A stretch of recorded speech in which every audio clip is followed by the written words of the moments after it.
240p. All right. What's good, y'all? This is the Galactic Tribe Podcast. Ace the Outsider in the building.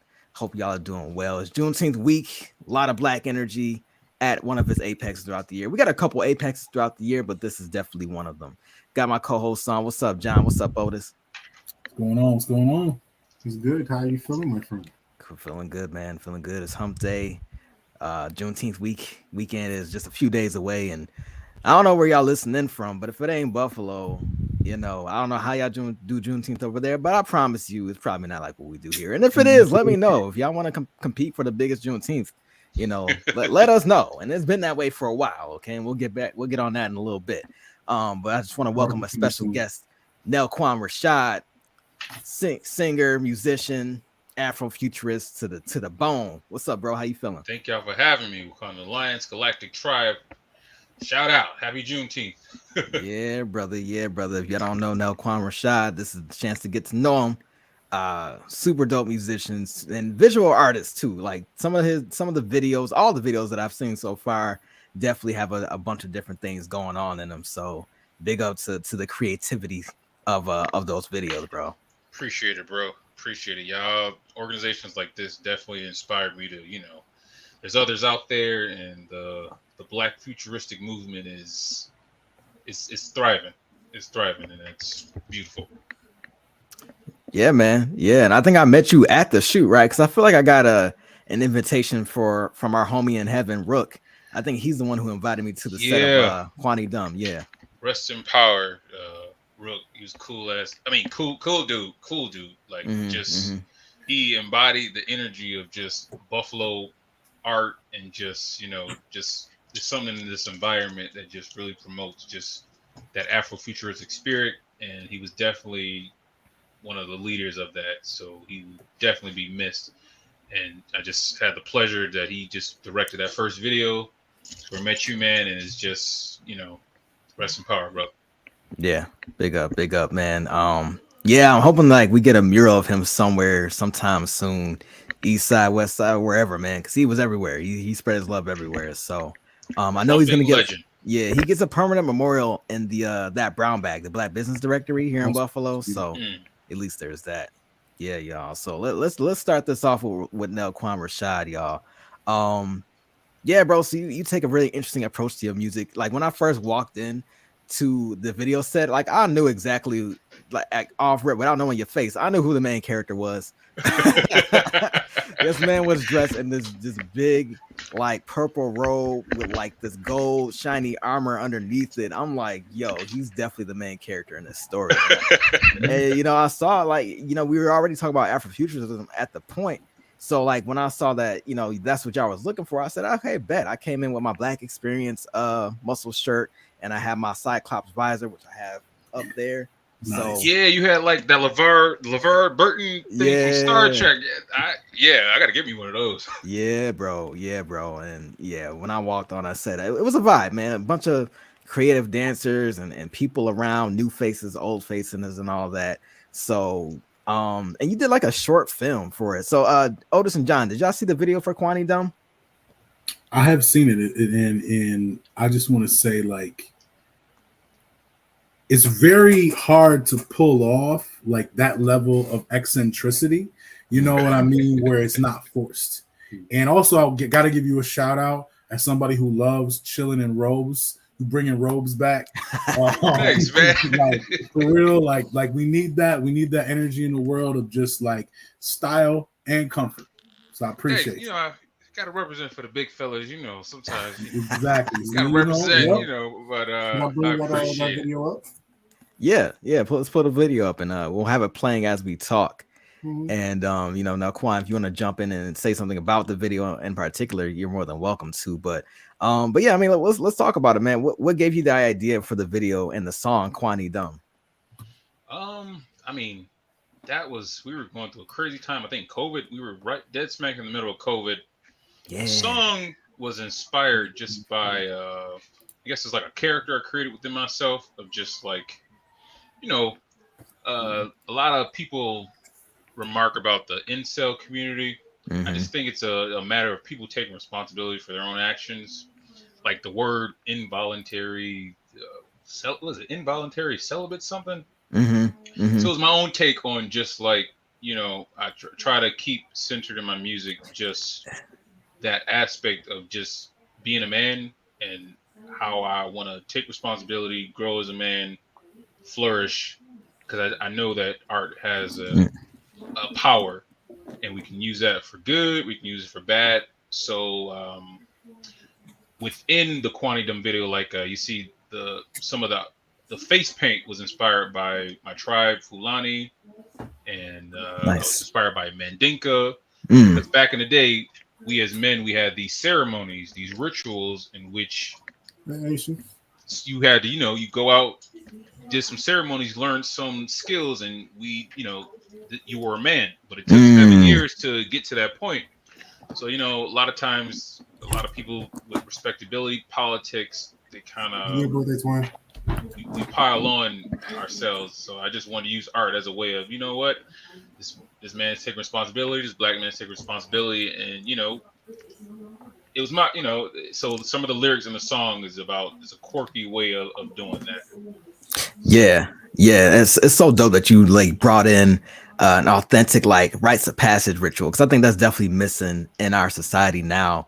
And when it comes to conversations on manhood and just like adolescence and how boys transition into becoming a man, especially when there's so many environmental factors that disrupt that. So I like that you kind of brought that to the table, and I hope we get to implicate that in Wakanda Alliance too at some point. But yeah, man, you were like the synth android or whatnot, and the girl is your inventor. Yes. And you get jealous. You like, even though you can't like really truly process jealousy, you're just like, wait a minute, you brought a flesh human being, and that's like your male companion. So Yeah. what does that make me? It's like iRobot, but with intimacy. So it was definitely a take on just like a lot of dudes complain about, oh, those my beautiful sisters. They played my synth, my consciousness, etc. Man, I shout out to my sisters. I love my sisters. They keep me humble. They keep me grounded. But it was a take on friend zone, because I used to kind of believe in that concept, and then I realized, if you're trying to be somebody's friend, be their friend. But if you always waiting in the cut for an opportunity, it sounds like a predator with a nice guy facade on it. So it was like, you know what? If you if you feeling someone, go after it, but don't be waiting in the cut. It's just a passive way of it's not a nice guy, bad guy kind of polarity. It's just you're just a bad guy with a different visage. So that synth aspect, android aspect is kind of a take on the friend zone of you ain't been doing this, so you assume. So you know what they say about making assumptions. Yeah. So that's a really funny way to go about it. It's very humorous. And yo, Otis, I think this video will go hard in the Blur Improved Entertainment group, like because there's a lot of like anti-incel people, but like the incels are still present. Like y'all have just the right amount of drama in the chats to like really keep the conversation going. You know what I mean? So because I'll be seeing some of the posts that get approved. I'm like, why would y'all approve this? No one's gonna start an argument. Yeah. And then I see why. 300 comments later. Yeah, but yeah, bro, like this video starts off with so much energy and everything, and anybody who's watching right now, please put him in your playlist, look him up on YouTube, and just like vibe out to this joint. It is really just a fun video. A question for you, Brody. I don't know if you can see it on your screen, but so my brother Stan said might have said this already, but who did the edit for your video, bro? I think Rook did it. This is I gave Rook the treatment, I gave him the vision, and he like he shot it, and I think he got his people to edit it, but we aligned on that vision, and it's so beautiful. He gave 150, 200% in this video, and the brother did it for a budget that we made it work, and I'm very proud that this is my first video, and like we was in dead smack of COVID, no one got sick, so I'm just immensely blessed in that regard. And it had to be part of that legacy too. Definitely. Yeah. I just think there's so many Buffalo Black creatives, I'm just honored to everyone who participated in that video. Yeah. And just for those who are just joining, Rook is a Buffalo legend, an artist who left too soon, but definitely left his footprint, his fingerprint on Buffalo arts culture. Was heavy into the dance scene, crump scene, music video scene, photography, just all creative, man. And you know, he was He's a a legend. Renaissance man. It's That's like it, hundred eclectic. percent. Oh, Actor, that's me again. dancing, like Yep. rest in Yeah. power, Rook. Yeah, man. Yeah, I like seeing myself on camera too. I was doing back bends. I was doing all types Yeah, of like you this were. weird stuff to turn it up a notch, man. It was definitely cool. We had like the rooftop joint scene too, man. There's so many fun Yeah. things about this video. And so I gotta ask now, Quan. So like the first lyric of this song is sitting here, and I want to know, is it like F those kids? Is that what you say the first line, or was it No, something else? I said F those tears. Oh, F those tears. Okay, Yeah. cool. All right, because I kept hearing F those kids, and I'm like, yeah, That's a man, whole yeah, F movement those right kids. I'm now. out here. F the kids. Because the line right after that is "Damn, I just got paid." So it's like "F those kids, I just got paid. I'm out." Like, I was like, "Yo, yeah, okay, that's a mood, that's a Trying to vibe be right like there." that. All right. Well, I'm gonna still say it when I sing it. So I ain't even got kids to say "F them" too. So you know, I'm gonna still say it. So can Yeah. I ask you a question real quick? I wanna Definitely. hear you talk about the jewelry and just the other like the clothes. I've seen people with some dope clothes. You definitely got your unique style, but the way that you match clothes and jewelry has always stood out, and even in other characters in this video. Can you talk a little bit about the jewelry and the chest piece and all that else, the accessories? Oh, thanks, bro. So that chest piece, I basically took like a football thing, one of them football shoulder pads, and I like decked it out with like it just just decked it out with a whole bunch of stuff, shiny stuff, and just I just what I realized is that when I try to conform, it never works out. But when I just embrace the art, for me, Afrofuturism is just more than just it's like comic books and entertainment. They're a part of it, but it's an energy.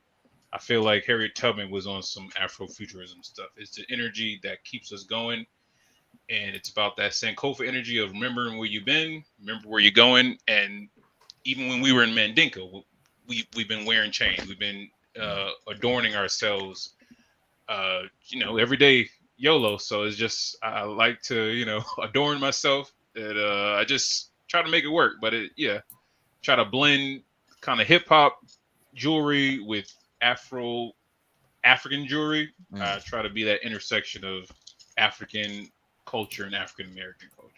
And Yeah. I think one of the things I love about that, and even we were talking about with the message around, the friend zone and some of these cultural norms that we have is like you challenge cultural norms in ways that remind us of who we were and the essence of how they've kind of distorted like the jewelry, right? And it's so cool to me when you can say, nah, like that is who we are, but it's also not, right? Mm-hmm.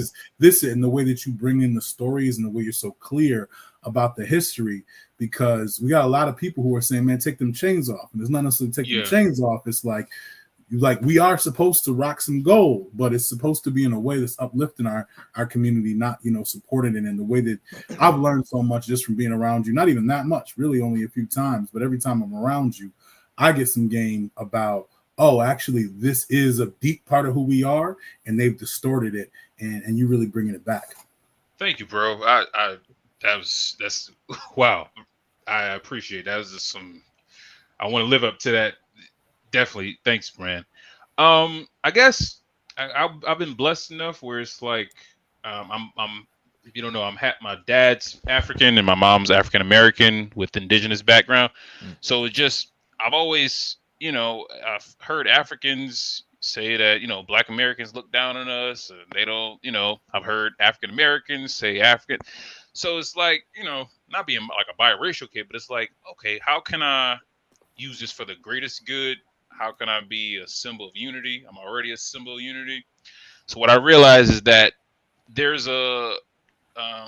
some of us, when we kind of stay at that 400 years, we kind of think that our only beginning is 400 years. Mm-hmm. Yep.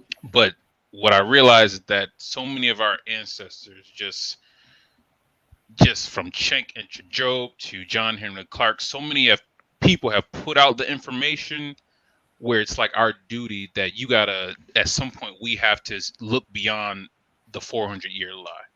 So what I know for sure is that some people move at the viewpoint of 400 years. I'm like, what would happen? How would we? Because we are already great when some of us move to that 400 years. What would happen if some of us moved from that alignment of I'm from 1,000-year culture, and even within chains, even on the pyramids, when I was a king, it's the same thing. I'm a complete person. And it's, what if I moved with a continuity opposed to everything has been taken, everything has been lost. When you look at some of those accounts of even when we were enslaved, we kept some of our traditions alive. It's like, wow, that's what I come from. And we're able to weave them in their like even like Santeria, like not just able to keep them alive, but actually re-influence their culture to be with ours. And even what you said, man, I'm always asking, what year is it? Like, what year do we really believe it is? And I want to get to that 2 million year culture of like humanness. Like, we the OGs, we the originators of people, and we've been able to master a lot of things before that 2,000 year mark of this story even began. But that's why you were true Afrofuturist. Definitely that's syncretism. We have a great power where we can, even if I was British, you see our continuity where it's like no matter what, we can take on outside cultures, we can blend them with our original, and then when we blend them, we see that, oh, we even influence this supposed foreign culture or outside culture. It's that ancestral memory that even when you don't know in your rational mind, you knew in your spirit. So it's like when you just allow that to take shape, it's like, okay, it was never lost. Or the illusion of loss, it led to something greater. So that syncretism that you just mentioned, yes. Back even during the slave days, that term of Juba, is a song called Juba this and Juba that. It was about the slaves celebrating that no matter what, we could take, blend and use it for our greatest good. And I think Afrofuturism in this organization in particular, I mean, it's just like I feel like with the move, it just opened up like the floodgates of just people where we were once scared to even look at our past beyond the 400-year veil, where people are just starting to just question. And once you start to question, you already have the answer. The answer has already been there. But once you start to ask the questions from a place of courage, it's like the world opens up. I mean, you're completely right, because I mean, I think about my way of thinking before I made it out to Buffalo, and like my only thought was about the history that we've had here. You know what I'm saying? Like I could not think past, like, what were we doing before we got brought over to here. So to hear that, like, you are in a position where you are understanding of the culture that we had before, and then also evolving with the culture that we're building here. I mean, that's impressive. So I gotta give you credit there, man. And it's cool to hear you talk about your parents, because like I've read a lot of those books, like Clark Diop. I'm reading this African consciousness book now that's like crazy, but you can feel that you were actually passed down some of this. Like there's only so much you can get from reading it and watching Hidden Colors and some of the little messy videos that be out there. You know what I mean? Where it's like 90% true, but that 10% is a little weird.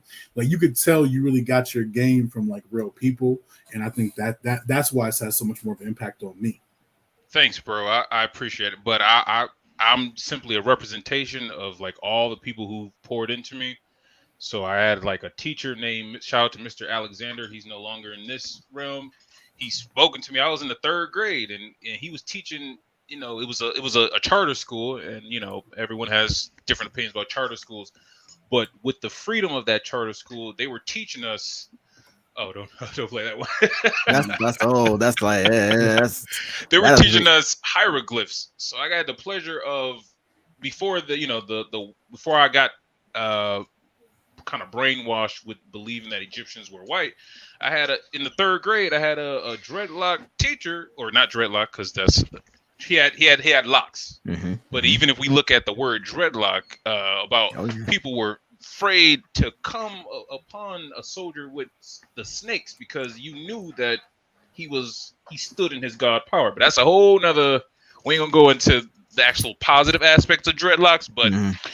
Mr. Alexander, he had locks, and he said, "No, Quan, you're an ambassador. You're gonna bring people together." He spoke into me, and he was Wow. teaching me hieroglyphs and teaching us how to look at a hieroglyph could have a million different representations. Mm-hmm. And now I look at it with the foresight. That was 20 plus years ago. I'm like, oh man, that he was wisdom. He was teaching. It was like Sankofa. We were relearning, and I went to a school called Kip Sankofa after that, where they taught us African principles. So I think our generation it's our duty to just pass it on, because the kids that are coming back now, oh my goodness, they're smarter, and it's like the brain we kind of see in a generation. Each generation is coming back more aware. So I am simply just the product of that previous generation, who they were called kooky, or they were the people who don't even know what a hotep is.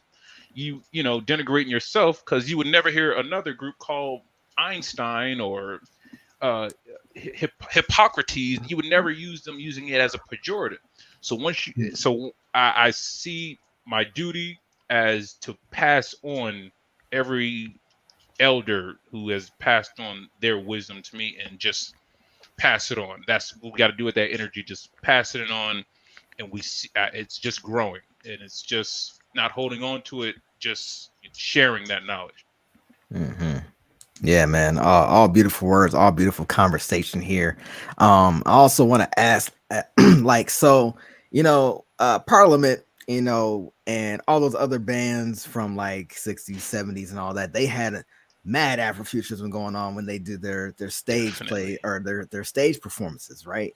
So Definitely. I want to know, like Sun Ra and Orchestra. So I want Yes, to yes, know, yes. like, what does a Nell Quan concert look like? Like, ideally, let's say, you get to have whatever budget you want, right? Definitely. What's going You on get a that stage? What's Beyonce happening on budget. that stage? Shout out to Parliament. Shout out to Funkadelic. I read his Funkadelic. his Yeah. autobiography. It was crazy. It was cool. Shout out to Rick James, who has been Mm-hmm. a definite influence on me, my perspective. Shout out to just Buffalo culture, just the Buffalo funk movement that I know exists within me. Shout out to Sun Ra and the orchestra. I saw them when they came to Buffalo. Shout Oh, out to all the pioneers of Afrofuturism. Shout out to Octavia Butler and Ashe. anyone I'm not mentioning. Shout out to Whoopi Goldberg. Mm-hmm. Shout out to LeVar. Shout out, Yeah. because that's the environment that maybe us 90s kids, 80s kids kind of grew up with, Mm-hmm. where it's like you understand the power of representation. You understand of just the power of how even when you've been cut off, sort of, when it appears you've been cut off in the intellectual or in the academic aspect, the knowledge, that burst of enlightenment can exist within the fiction. And we as Black people, African peoples, more people, however you want to describe Uh-huh. it, even with it in our fiction, so to speak, has been the knowledge of who we are and who we've been. So yes, no Quan Rashad. If we had the budget, um, it will be a bit of funkadelic P funk, but without the drug use promoted. It would be ages from 6 to 60. It would be rock, soul, a little funk, a little R&B, a little trap. Mm-hmm. Everything. I look at music as music, and it's like genres. If you look at the history of genres, they usually come from an outside source. As Miles Davis says, I call it Black American classic music. And I'm Nice. just a student of that. Um, I look at myself as someone who recognizes the beauty in our music from all different aspects, from funk to jazz to however you articulate that. Mm-hmm. So it would be, my own. It would be colorful. I would love to incorporate technology like holographs. of some sort. Yeah. Because I definitely want to be on stage, but I feel like as a concert, the concert experience needs to elevate. And I think when we embrace kind of those technological advancements opposed to kind of going against them, I feel like it just you have to be one with it. You don't have to go with the flow, be the flow. So I would love to incorporate kind of holographics. So it's your typical concert, you know, the two screens on the side. I would love to have an aspect where even if you sit in the nosebleeds, you get an idea. Holographs. I would love to incorporate holographic aspects in a show. Live music, definitely. Break out Tupac. Yeah. Well, we ain't gonna bring nobody. You know, I don't know if I want to be doing that, but I would incorporate holograph technology where it's not exploitative. It's not like you're bringing back zombies. It's a interactive experience for if you paid $40 to $400. I want you to feel the music and feel the live presentation of the show. So we definitely holographs and maybe like some kind of thing where everyone in the concert can, I don't know, like listen with the headphones, something where it's like a personal thing. Yeah. From every seat. Yeah, like headsets or something like that. Maybe not headsets because you can hand out 5,000 scratch headsets. and sniff or something. That's how you do it. You get a 100-foot hologram of you, like mimicking what you're doing on the stage, and then for each person in the audience, you have them send in keywords and have like a big screen making AI art behind based off those keywords that they send. That'd be cool. That'd be hard. Or if I would like love holographic animals because I want to. I love animals, but I wouldn't want to. You know. For sure. Yeah. Yeah. Maybe a couple of Risha. You know, that'd be cool to put like little holograms, especially with the vibe that you got. Oh yeah. Or like if you did something like where you did some AR type stuff and you like they hold their camera up and they get to choose what background they kind of put you in, and then now you got somebody can share. Will be cool. You know what I mean? I like that. Saturday night, right? Yeah, right. Yeah, Saturday night, yo.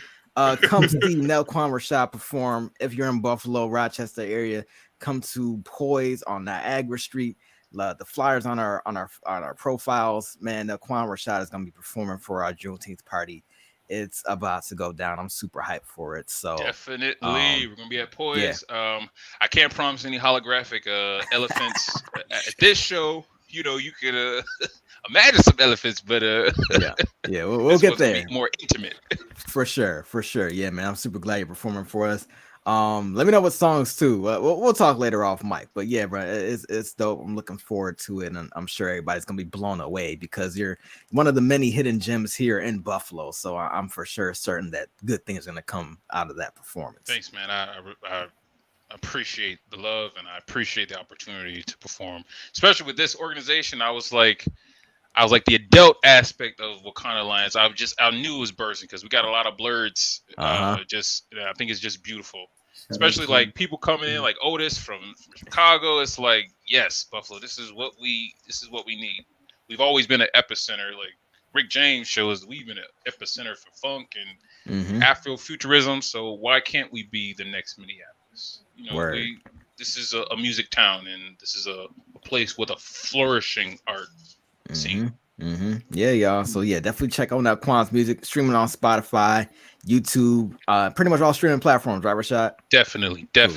Dope. All right, man. Absolutely. So let's keep this conversation going. Now we're gonna talk about Juneteenth and why Juneteenth in Buffalo is so particular, so important. All those things we were talking about the future. Let's rewind back to the past. So a lot of cities haven't really celebrated Juneteenth for a while, and even though it kind of just became an official holiday. In Buffalo, New York, it was already official. I remember my first Juneteenth. I had to be probably a teenager or whatnot, and just seeing, the culmination of all these different pieces collected over the week or over the year. The drill teams, the cars, the music, the organizations, all these different pieces. Yeah, right. All these different pieces that I've seen throughout the year culminated into one parade, and then the bazaars afterward, and seeing all the African jewelry, African American jewelry, different cultures across the spectrum represented for this event. So here in Buffalo, this 2-day event it's just magical, man. I really love going, and ever since I went as a kid, I have not stopped going. And yeah, it's just a beautiful time. So, and John, you've been in for a while too. Do you have any experiences from Juneteenth you want to share? Oh man, like I mean, as a kid, like it was one of those days where, to be brutally honest, like when I was 16, 17, I was like, yeah, mom, I'm going to Juneteenth. Mom, I hope you don't watch this. You could be out, you could kind of be out all day. So it started off for me to be really real as like just an excuse to like kind of be out here. Yeah. But then you're like, wow, and me, I was already put on the history and stuff. So I remember, seeing different groups and people and, just meeting some of the people that I know now as the griots that they are. But I was just like, kind of like, yo, man, I'm going to take the train. I'm just going to be out here and see what happens. And then it's like, oh, man, I get the knowledge. And then seeing organized, like, it was one of the first times I remember recognizing that there was organizations that weren't there just to make money. And then the parades, the floats, the culture, and then I remember the first time I like really, really went to Juneteenth intentionally was like, when Trayvon Martin was killed, I remember we had a crew and we were like walking backwards up the the parade route and like holding these signs about like, yo, there's more people in jail than there was slaves in 1850. And I remember going there thinking, oh, this is gonna be a problem. But the reality is, it actually, people were like, yes, we want this information, and I remember feeling like really good, like, because I was expecting people to look like kind of dog us for like going backwards and trying to make a statement about, because Juneteenth is dope and also the real history is a little bit more messed up. And people were so receptive and like, man, you should come next time. Like, don't do this counterculture thing. Like, get a float, get on the stage and let me on the stage to speak. So definitely a big part of how I got to realize, oh, my voice actually matters in this. Yeah, so a couple things there. One, Ant, you're hilarious because I think you meant to put that in the private chat and you put that in the comments. So everyone I didn't. Well, I mean, I don't have a problem with it being public. I just didn't know it was going to post from all 4 accounts, so that's my bad. But it's crazy to me just because like you guys speak so vividly on memories that you guys have of Juneteenth. Like I've lived in Chicago all of my life. I've been there for Billiken parades, St. Patrick's Day parades, Pride parades.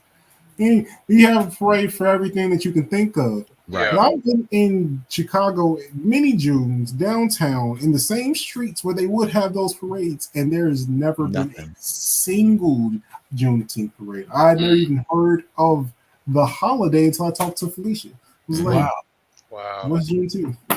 Wow. And a black man founded Chicago. Wow. Yeah. Wow. It just goes to show you that like what you guys are doing out here is so far ahead of the curve on that you have no idea. Yeah. I say we're almost at like our 50th, if not 60th, Juneteenth celebration. And for those watching on video, we're gonna queue up a video to show you how things got down before I was born, before John was born. Because man, listen, the spirit in the streets is amazing, and just kind of paint the picture yet again. It's a big old block. It's like I want to say a mile that people will line up this parade, and in the parade you've got tricked out cars, you've got drill teams, you've got the fraternity sororities, you got community politicians, community leaders with their own floats, you've got dance teams, you've got African drums, you got a whole bunch of different things. A typical parade, a typical black parade is what it is. But the energy is so great, especially in a city where we don't get summer that long. And you listen, like the parade goes, and then everybody's lined up. They're throwing things, they're throwing candy, they're having fun, they're dancing. And then there's like a big old bazaar afterward, or throughout the whole day. So the bazaars, there's food, there's clothing, there's jewelry, there's community services, there's all these different things. And then Sunday, which is also Father's Day, they've got performances going on. They got multiple stages, they got orchestras, they got hip hop performances, spoken word activities, and really it's just like a really good time. So and then Nelquan, you're a Buffalo native too. You want to speak on your experiences at Juneteenth as well? Definitely. Juneteenth always been like a hallmark of summer for me. So I always knew like summertime, Juneteenth. It's been I don't know. It's been a mixed bag because sometimes stuff. There's a Oh yeah. shadow side of what happens at Juneteenth, Mm-hmm. but the overall, I think the privilege that as a Buffalonian, I thought it was second nature. Juneteenth, to hear someone like Otis from Chicago, a city founded by a black man, and just it kind of be. I was like, wow, like we kind of Mm. have a privilege. And I thought everyone celebrated Juneteenth. I thought it was Yeah. like we had Black History Month, we had Juneteenth, we had Kwanzaa. Mm-hmm. But Mm-hmm. I think I always view Juneteenth kind of like Loganberry. Like I thought every place had Loganberry. Till I, went to It's a good school way in to New put York City. It's like, what's Loganberry? So I think the higher message has always been like it's been beautiful. I don't know. I feel like as a Buffalonian who had the privilege of always growing up with Juneteenth, now some of the commercialization of Juneteenth, some of the co-opting of Juneteenth Mm-hmm. has, I guess, everything has a positive and a negative. So in one Mm-hmm. aspect, someone like a Otis, you kind of get, like we're ingratiate, like this is our culture, like this is your culture, like we've always done this. And then on the other second end, you have Walmart selling Juneteenth themed, and it's like it's an icky feeling. Yeah. But overall, just to have us celebrating the fact that none of us are free until the very last, that's the symbolism of that has always been beautiful.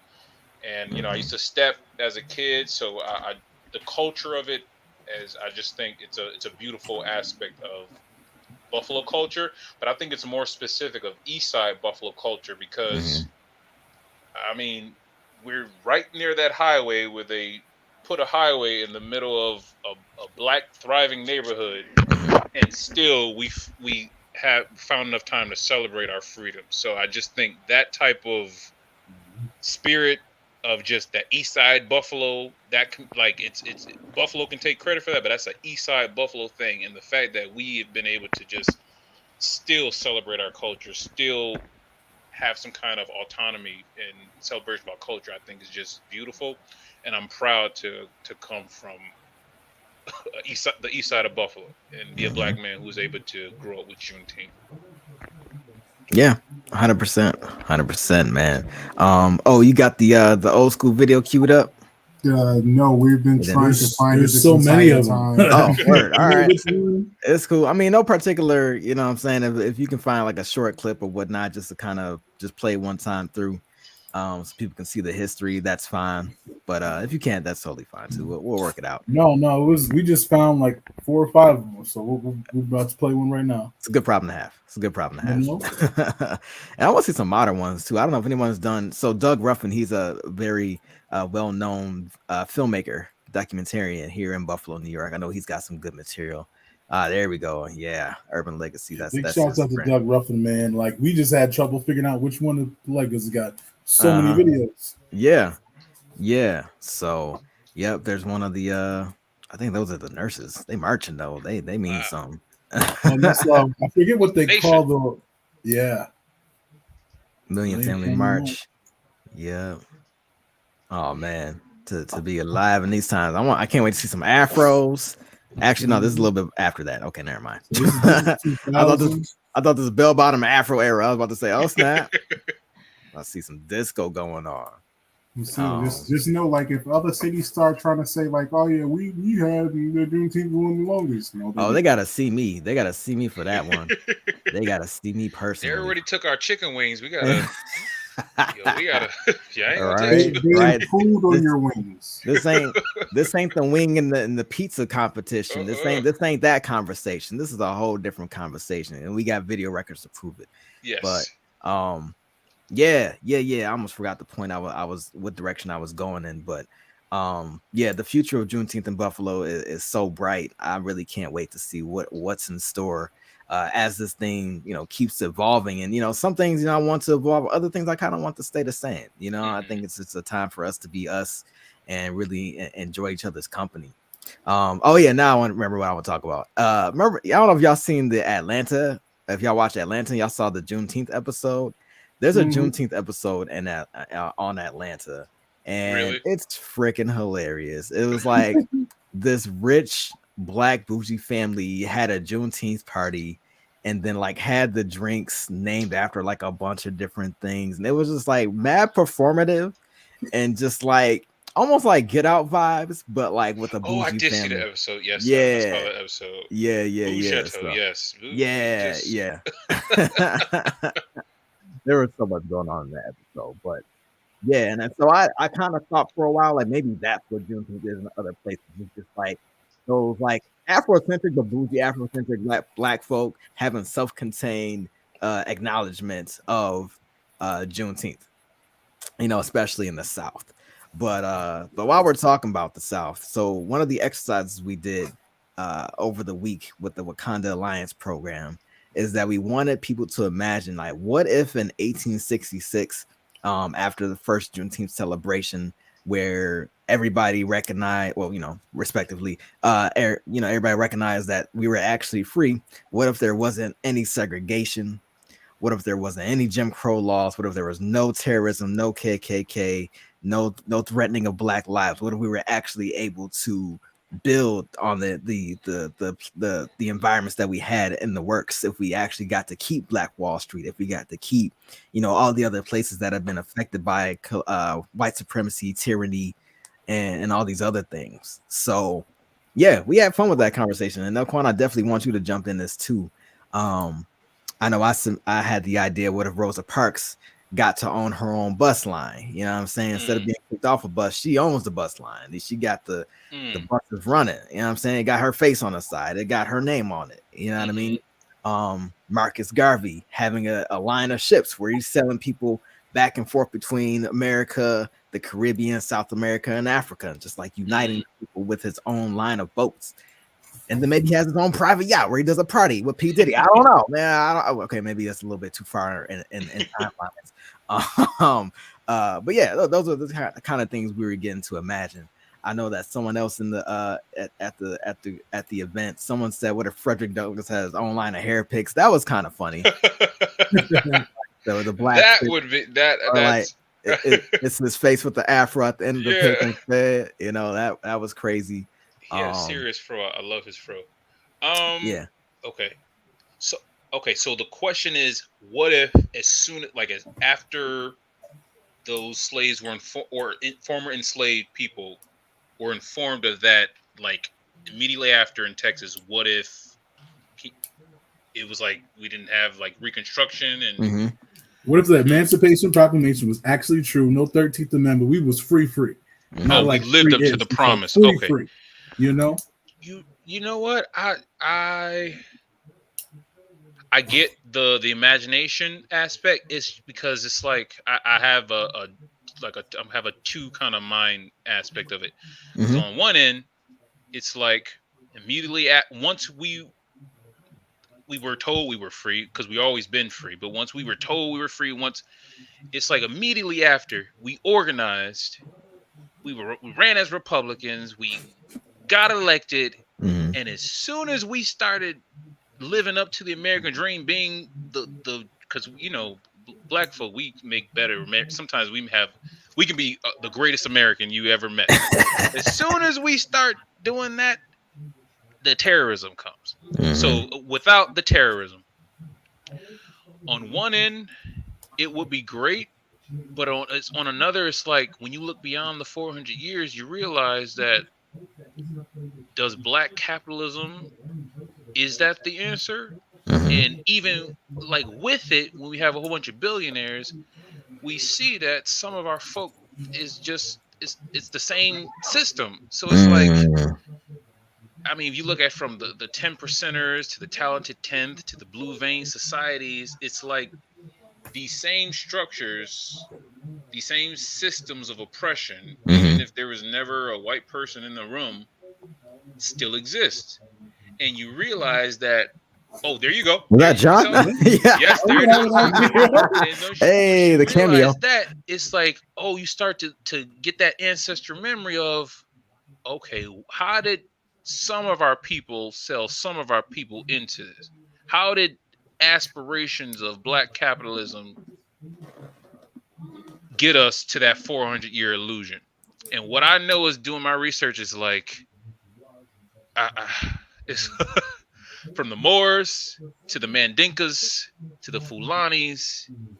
It's like I don't know if I feel like our separation, the fact that a lot of different tribes had to be forced under the umbrella of blackness, it's created this hybrid diaspora kind of thing that we have. And I don't know. I feel like the separation has been kind of in the long run kind of positive, because for the first time in human history, it's like a lot of tribes have been conjoined into this oneness that a black American can be described at. And I don't think without the isolation, without not kind of proven to ourselves, but we've already proven ourselves in many lifetimes that we can create capital. We can create economic systems. We created microfinance, our own financial system. So we are definitely capable. But I think the separation was about proving to those who have been barbaric and those who have terrorized us, it was proven to them, because we've always known that. So it's like, I get what you're saying, the what if, but even like before the Reconstruction even happened, we already saw that we was getting the business. Like we was and organizing, I don't even think that getting implies elected. black capitalism, because one of the points I think of the exercise is that it takes a nation of millions to hold us back. And that Reconstruction really was the federal government, and the whole federal government literally was created to hold black people back. Like half of the rules we have, planning, all the stuff that was designed to hold us back. And so I think part of it is just like, man, like even though there was black capitalism, a lot of it wasn't.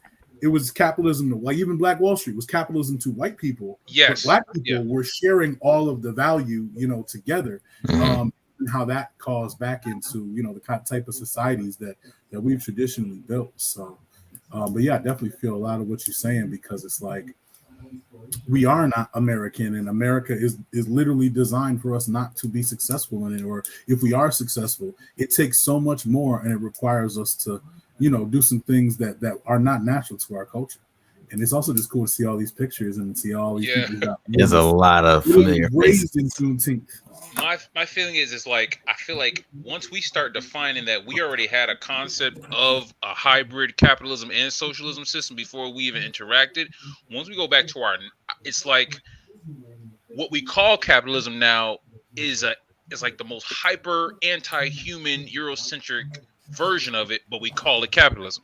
Similar to classical music, that's Western European Germanic music notation, but we just call it classical music. It's not. It ain't my classical music. Classical music is polyrhythmic, West African drum set. So it's just, I think our isolation and our integration, whatever state, we merely rock on any block. But I think we're in a period where we have to redefine what we call a thing. So I think when we start realizing we already came from a system of both a collectivist and a hybrid system. Once we start going back to our heritage in that regard, we realize that a win for me can be a win for the collective, and finding that balance. But I think so many of our terms, so much of the polarity of the systems we work in is still centered on Eurocentrism. So I have a friend, he's running for the Ellicott district, and me and him have debates, because it's like, I'm like, your definition of socialism is a Germanic definition based on a European concept. So what if we start defining our capitalism has a different nature? So these very specific we call universal, and that's not it. And it's based on we have to redefine it. Well, yeah, because German socialism is a reaction to capitalism. Africans didn't even need to say socialism. Like there was no alternative. Right. Together. And that's the big thing that a lot of Pan-African socialists even had arguments about. I'm not even wanting to align themselves, with the German and European socialist movements, because they're like, bruh, this is humanity. This is exchange. This is everybody benefiting each other. And we said each according to his own ability before y'all even were a thought, before whiteness was even a thought. So, I think there's so much truth to that.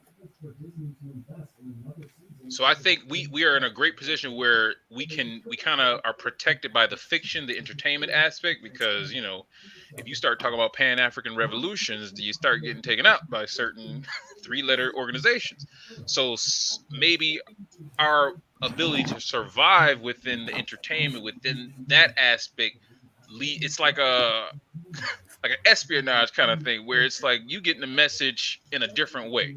So I think each societal aspect, each pillar, we as a community need to start redefining and keeping what works and redefining what don't work.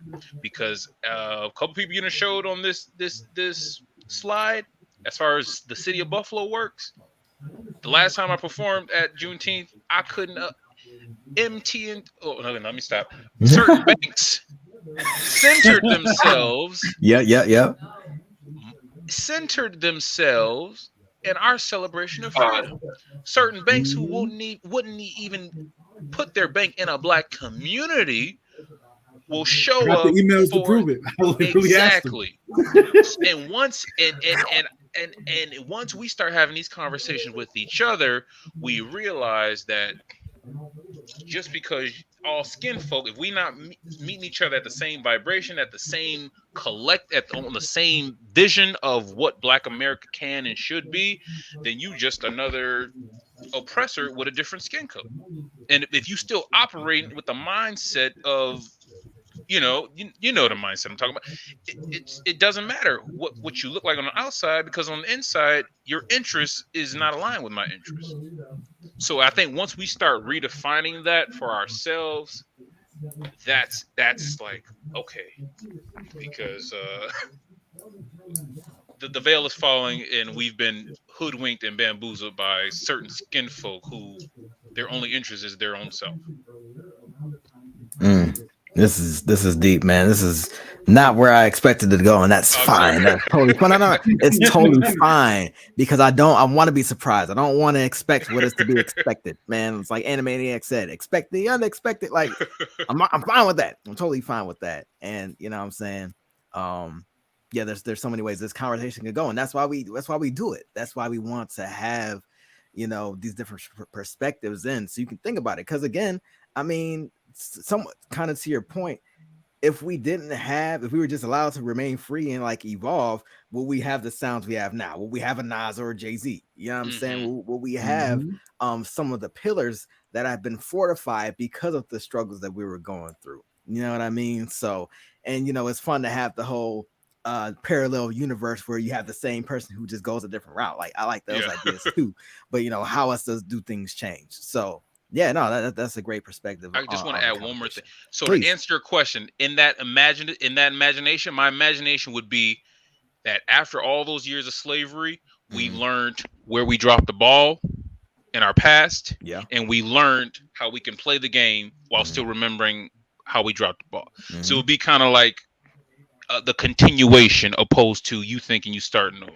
It will be remembering what we need to do, how we dropped the ball, and how we allowed invaders to come into our sacred spaces, while also learning the game and learning how to thrive in the game for the collective, for the greater good. Nelquan Rashad, everybody. Oh man, wish we had the little dashboard to hit the button and clap a bit after that.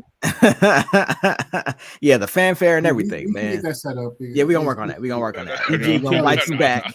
We just some brothers talking. We just some brothers talking. Word, man. Yeah, I definitely want to keep this conversation going, especially with other people too. Shout out to everybody in the chat. If you're just tuning in or you've been watching for a while, thank you so much. Nelquan Rashad is here with us on the Galactic Tribe podcast. He'll be performing Saturday at Poise for our Juneteenth party, and some more things are lined up after that. So make sure you check his music out, check his artistry out. There's so many good things coming. Yeah, y'all. So Juneteenth in the future, I want to get on that real quick before we go to the next thing. What do you think is going to happen with Juneteenth in the future now that it is recognized as a national holiday and we get that Monday off finally? We can keep the party going a bit longer. So, yeah, what do y'all expect? Do you think anything's going to change? You think it's going to be a little more? What's up? It's getting commercialized. I mean, it's gonna Hallmark I is would. gonna get into it So and be like, "Oh, I gotta get these new cards for people. I gotta get these new balloons it out." better be Like, mahogany. Don't give me no yeah. Hallmark card. Give me a mahogany card. Don't play with me. I just really hope that as a culture we get ahead of it and find ways to monetize it ourselves for like other people before they do it Yeah, because for sure. we have a better insight of what it could be. I mean, you guys do. I can't really speak for myself because Uh again, huh. this will be my first Juneteenth celebration Oh, I this can't year. wait, man. Can't wait for you to feel Yeah, it. yeah, yeah. Like, So go ahead.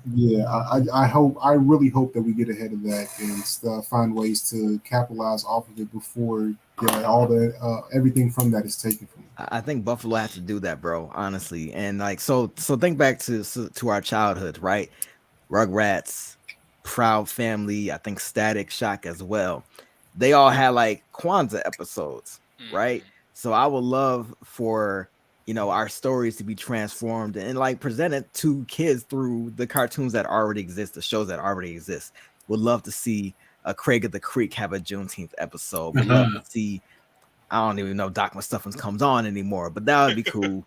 You know what I'm saying? So I would love to see like black media really take the stories of Juneteenth and like recreate them to educate or to entertain people with.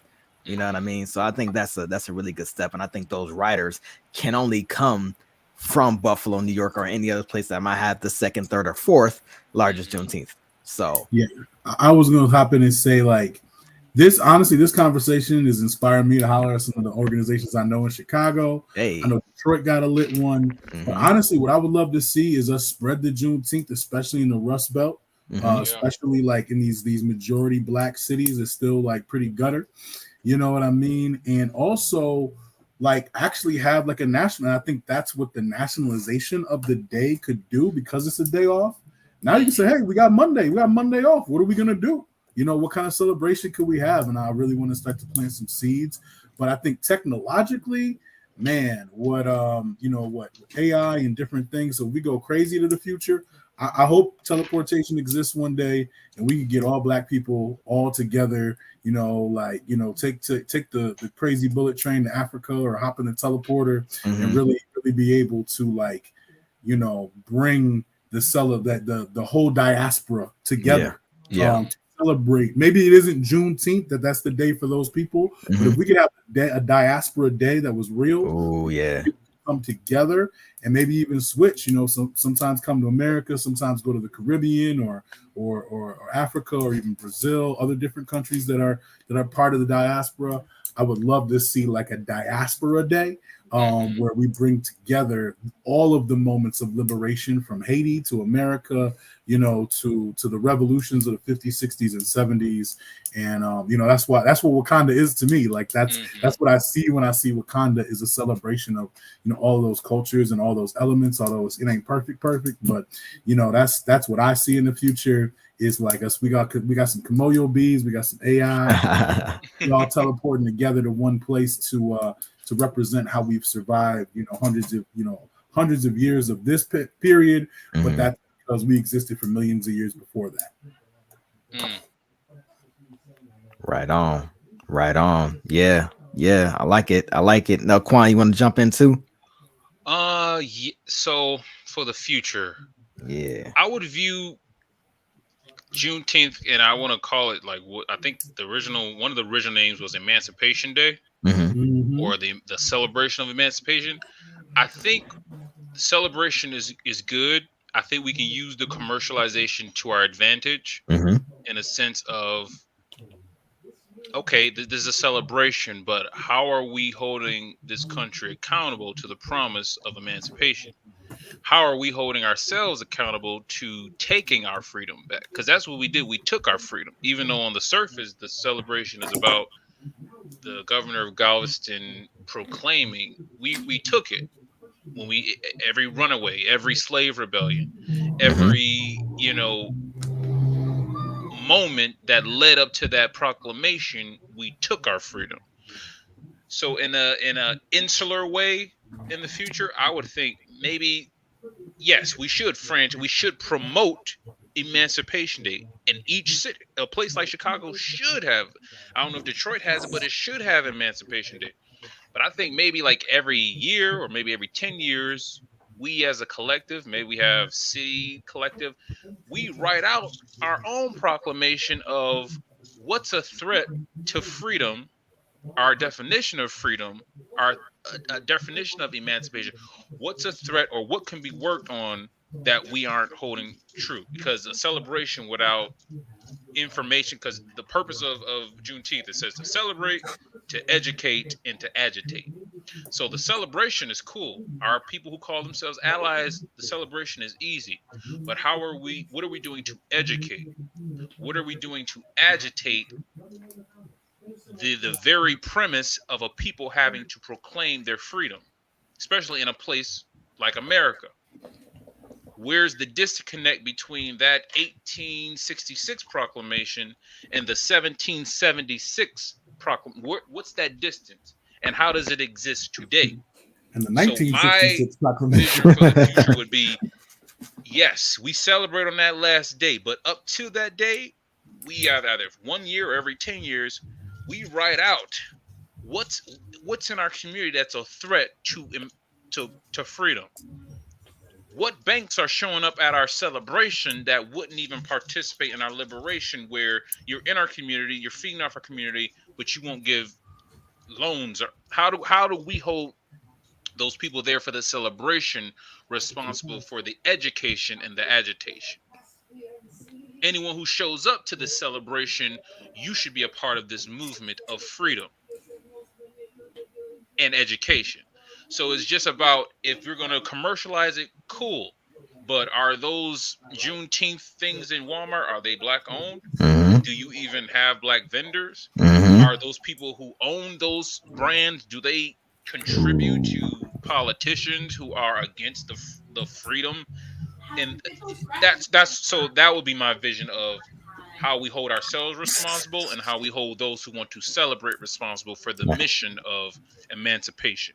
Yeah. You Word. said right out, but I when you first said it, I thought you said right out, and I had a whole little vision that's a little too explicit for this. But he was like, Oh, "What no. if we all just start I mean, riding like out?" right out, like we celebrating that Right, proclamation, nah, but how do bro. we write out? Yeah. I Shout mean, out we to could DMX. write out too. Rest in peace. My sound.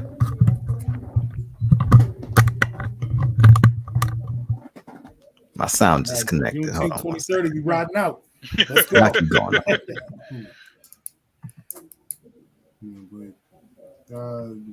I'm just looking forward to being able to take a chance to explore my first Juneteenth and see what that looks like. Because I mean, it's just crazy to know that there is this history behind it that is literally just not made public. Like again, Chicago-born city. Half of my family is from the South. Like I've never, none of them have ever talked about a Juneteenth celebration. I got family out west in California.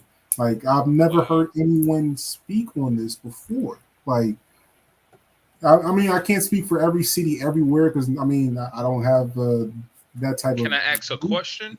Of course, go ahead. Do you? Because on one end, I think it's beautiful that I got to grow up with it, but on another end, if you live in a city like Chicago, which has been like so systemically just segregated on a real estate, just segregated.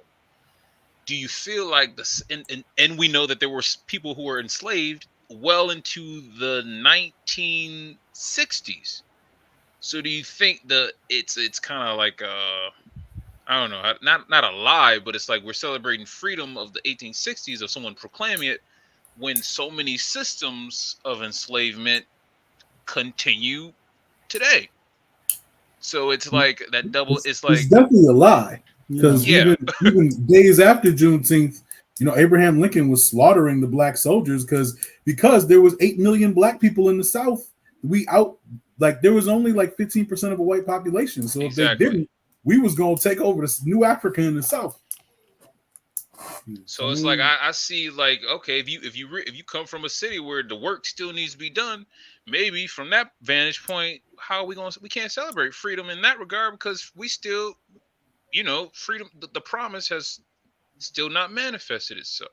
So I feel like we can take the energy of it of, okay, let's start freeing ourselves. Let's proclamation. If you call it Emancipation Day, how if you ain't showing up to Emancipation Day, free, that kind of thing. So it's like I could get. It's like you come from Chicago. Have y'all have they? You know what I'm saying? It's like you celebrating, but are you celebrating a false sense of freedom? Yeah, But I could see both ends of it. I mean, there's that's a complicated. That's a complicated question because I mean, in a sense, yes, you are celebrating something that hasn't come into fruition, but at the same time, you are awakening more people to the idea of what it could be. Like, just knowing that Juneteenth is a thing that exists, like, I don't think they necessarily realize the impact that it could have making it a national holiday, but I think that is an important step towards more people being aware of what we don't have, but what we could be working towards. That makes sense. And you know what? I kind of like you were on the end of not knowing, but I kind of think it's something kind of cool that so many aspects and so many of our contributions are just ingratiated into the mainstream and they're just kind of whitewashed. So I think the fact that we've had these celebrations and these pockets of Black America where it's like our own internal kind of secret thing, like we got, but you don't know about it. It's like the double-edged sword. Like on one end, everyone is knowing about it, but on another end, it's like, oh wow, we were able to kind of keep celebrate amongst ourselves in a sense of, because I know parts of Texas were celebrated. It wasn't even like it was eventually Black Americans talking to each other across the country where each one kind of found out about it and it became a movement. But it was an organic grassroots kind of thing of, we're going to celebrate. So in 1976, we said, we're going to gather on Jefferson Avenue and we're going to celebrate. So it's like, even, when it's not mainstream, we going to do what needs to be done. So... Well, and the truth is, we make the mainstream. The mainstream starts as our stream. Exactly. Exactly. Yeah, y'all. Wow, this has been a really powerful conversation. I can't wait to go back and clip this, or pay somebody to go back and clip this, or bribe somebody to go back and clip this. Because man, my next few weeks is gonna be crazy. But yeah, y'all. Juneteenth week is a conversation right now. Thank you again for tuning in. Yo, Quan, thanks for pulling up, bro. This is dope, man. I definitely. Love this. I appreciate the invite. This has been great dialogue. I got to get me a webcam because you're gonna get more interviews after this moment, bro. Webcam is lacking, but this has been a beautiful conversation. Heard. Is there anything you want to plug before we start to conclude here? No, you come out Saturday. We're gonna be partying. Galactic Tribe, Wakanda Alliance. We're going to do what it do. I'll be performing on Sunday, Juneteenth, Arts and Culture stage as well. Oh, dope. Okay. Nelquan Rashad on all platforms. Thank y'all. Thank y'all for doing what y'all do, because Wakanda Alliance, man, it's a beautiful organization. It's amazing, and I feel like we as Black men and Black women, just a collective, just pouring into the blurs of the future. It's a beautiful sight. Yeah, bro. Well, hey, you part of it, man. You a member too, man. You part of this tribe. You know what I mean? So if you ever have any ideas, just let us know, man. Let's keep this energy up. Let's keep it going, right? Definitely. Also want to say shout out to Rash Jomo, shout out to Doug Ruffin, shout out to all the creators, men, women, all the people who have contributed to Juneteenth here in Buffalo, here on this plane and the next.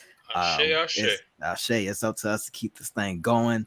Anybody else in any other town who's contributed, and maybe that contribution didn't evolve into a parade like ours, but if you had that in your heart and you worked on it, man, we shout you out too. Salute all the ancestors that have blessed us to keep these things going, keep their memory alive, keep our collective memory alive.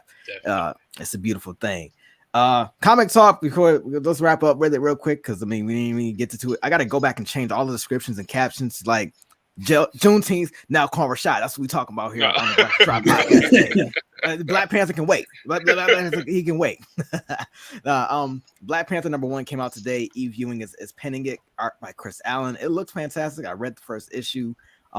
It's funny, man, because me and Otis, we walked into the shop. I walked in. I told Steven, I'm like, yo, you know what I'm here for. Yep. You know what I'm here for. That is what happened. You heard the building. You know what I'm here for. You know what I'm here for. Yep. So he put #1 right in my hands. I got a couple variants. I know somebody else snatched them up. So I gotta see somebody in the streets for that. But I saw that, and then Nelquan, you'll like to hear this too. There's an issue of Static where he teams up with none other than Anansi. Right, so I'm gonna grab the comic real quick so people on the screen can see it. But if you watch Static Shock in the 2000s, you might remember an episode where there was an African hero named Anansi who teamed up with with Static, and that was the first time I saw like an African hero. The spider. Oh, snap. Yep. So it's right original here. Spider-Man. Yeah. Sometimes I think about Static as Miles Senior. Yeah, they definitely got a lot of Static in Miles. Yep, absolutely. Yeah, so honestly. Yeah, no. I was just thinking about a spider today. That's hilarious that you mentioned that. That's all that connected. That is dope. Yeah. So that was also like the first, like, outside of like, I want to say the Mother Goose stories, when Whoopi Goldberg was doing that whole thing. Outside of that, I really didn't get to see African folklore represented, especially like in superhero shows. Because back then, it was just like Batman, Superman, Justice League, and that's pretty much it, right? But Static again opened the door.